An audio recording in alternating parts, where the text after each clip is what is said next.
കൊച്ചിയിൽ മേയർ സ്ഥാനത്തെ ചൊല്ലിയുള്ള ചർച്ച എങ്ങുമെത്താതെ നിൽക്കുകയാണ്. മുതിർന്ന നേതാക്കൾ തമ്മിലുള്ള ചർച്ചകൾ കാര്യങ്ങളെ കരയ്ക്ക് അടുപ്പിക്കുവാനാവാതെ പോയതോടെ KPCCയുടെ മാർഗനിർദ്ദേശം വരുന്നതുവരെ കാത്തിരിക്കുവാനാണ് ഇപ്പോഴുള്ള തീരുമാനവും. മേയർ സ്ഥാനം ലത്തീൻ സമുദായത്തിന് നൽകണമെന്ന ആവശ്യം ശക്തമായി ഉയരുന്നുമുണ്ട്.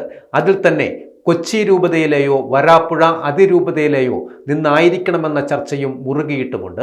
ജയിക്കുന്നവരിൽ 18 പേർ ലത്തീൻ സമുദായക്കാരാണെന്നും അതിൽ 3 പേർ കൊച്ചിയുടെ കീഴിലും മറ്റുള്ളവർ വരാപ്പുഴയുടെ കീഴിലുമാണെന്നതും നേതാക്കളുടെ കണക്കെടുപ്പിൽ വ്യക്തമായിട്ടുമുണ്ട്.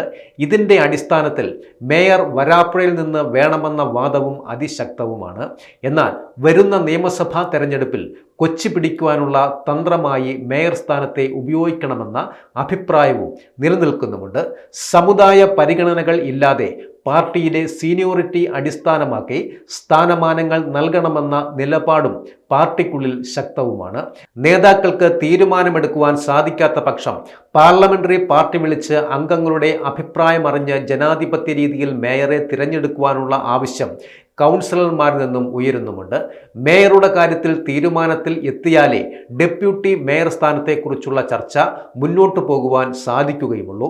ഹൈന്ദവ വിഭാഗത്തിലെ പ്രബല സമുദായത്തിന് ഡെപ്യൂട്ടി മേയർ സ്ഥാനം നൽകണമെന്ന ആവശ്യം അതിശക്തവുമാണ്.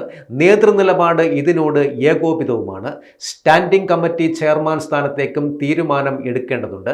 നിരവധി പേർ സ്ഥാനാർത്ഥികളായതിനാൽ mayor, deputy mayor, standing committee chairman സ്ഥാനങ്ങൾ ഉൾപ്പെടെ എല്ലാം വീതം വെപ്പിലൂടെ തീർക്കേണ്ട സാഹചര്യം ഉണ്ടാക്കാമെന്ന സൂചനയും നേതാക്കൾ നൽകുന്നുമുണ്ട്.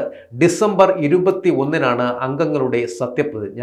26-ന് മേയർ തെരഞ്ഞെടുപ്പ് നടക്കുമെന്ന പ്രതീക്ഷയുമാണ്. വൻ ഭൂരിപക്ഷത്തിൽ വിജയിച്ച ഈ സാഹചര്യത്തിൽ ജനവിധിയുടെ ആത്മാവിനെ ഉൾക്കൊണ്ട് വേഗത്തിൽ കാര്യങ്ങൾ തീരുമാനിക്കണമെന്ന ആവശ്യം അംഗങ്ങളിൽ നിന്നും ഉയരുന്നുമുണ്ട്.